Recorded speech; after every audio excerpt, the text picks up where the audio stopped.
What's the meaning of clavicle?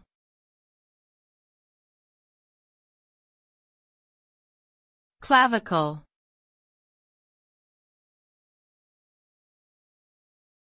Clavicle.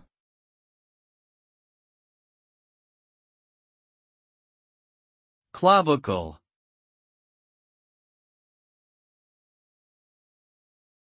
Clavicle.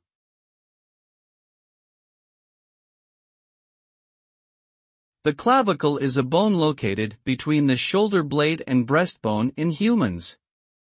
It is also known as the collarbone, and it serves to provide stability to the shoulder joint and protect important structures like veins and nerves. The clavicle is S-shaped and connects the upper limb to the axial skeleton.